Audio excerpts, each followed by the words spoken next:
Morning, everyone. I wanted to talk to you a little bit about processing wood here and, tree cutting and show you some stuff and how they do it and things. So these people here seem to be a little more conservative and go in and cut the wood that they need, the big ones. Some of the people just clear cut the whole mountainside down and get rid of all the trees, making charcoal and just process the whole forest, which I really don't like. I understand they want to do that and make more money and, plant a cornfield or something. But anyhow, I love trees. So these people come in and walk back here and select the different trees. Mahogany is a real popular tree. We'll show you some of that probably here.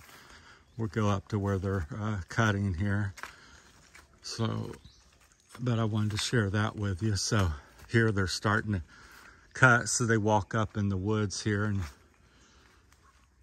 select a tree they want. This is really rugged terrain. It's quite amazing how they get back in here because it's no vehicle. It's maybe a motorcycle, or a lot of it's just people carrying and walking with stuff, or they might carry it with a carabao. But up here they've been processing some wood. So I think this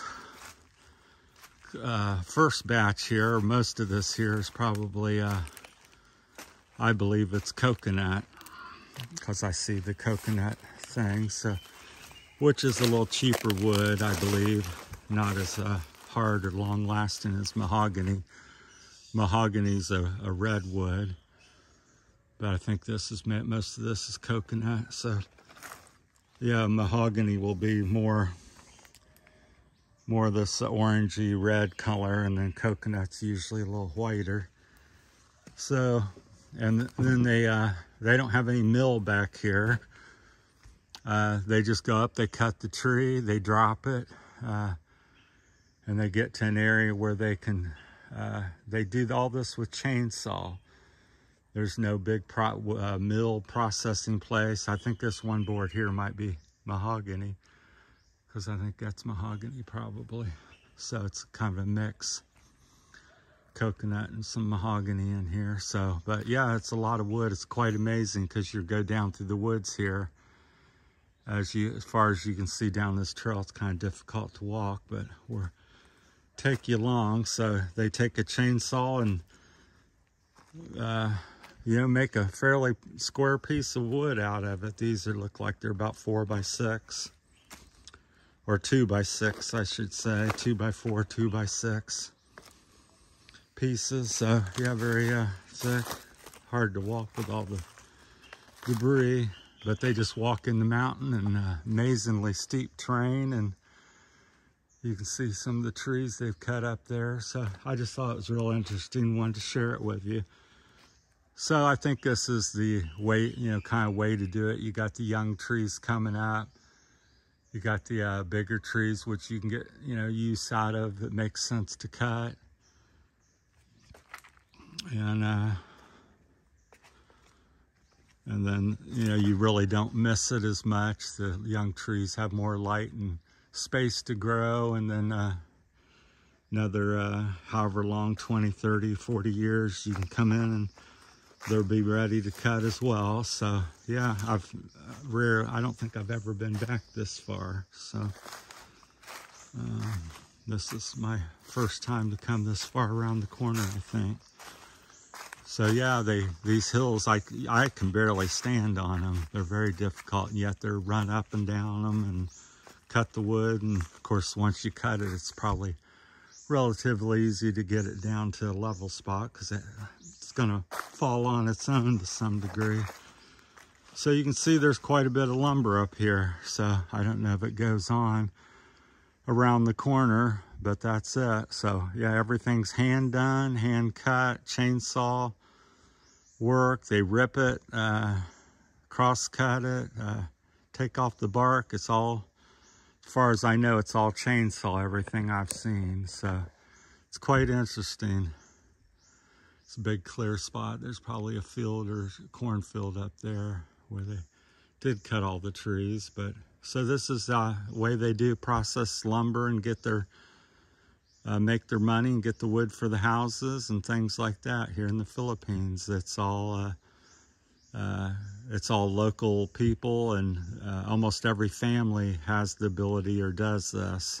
So if they have any property or access to lumber, and this is the way they do it. So I just think it's quite amazing how straight they get this lumber just by hand, you know, and chainsaw.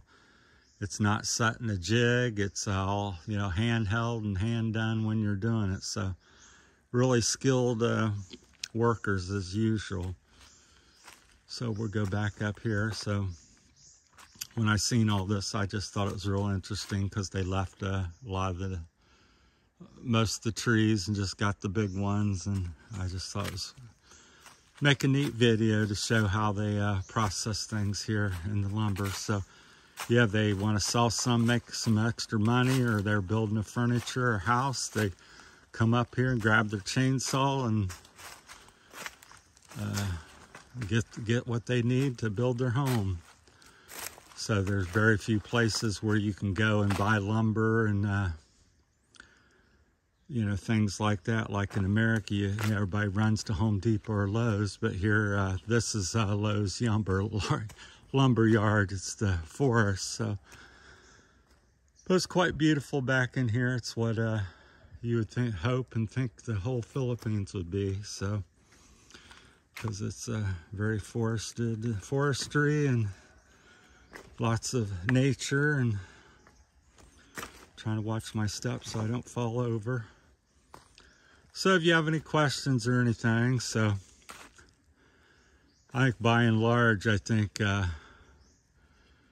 what I would like to see, it's a whole nother video and topic, more than one video, as this one probably is. I would like to see more planting of trees, because they go out and when they do clear cut a place to plant a cornfield or something, I just think it's like anything else. If you have a cornfield and you plant corn and you go harvest, and then you come back and say, well, I want to harvest again.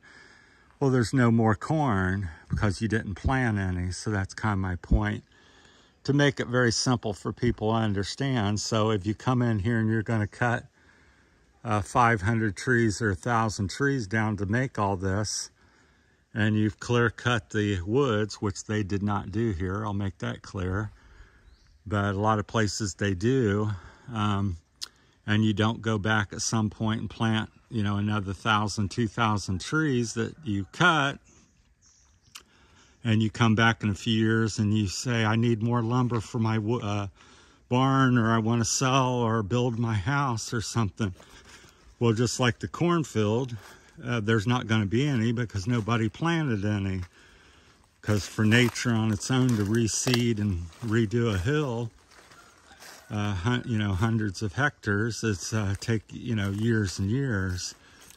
I'm not sure here because you have such a different growth rate than Ohio, but in Ohio it'd take 50 to 100 years.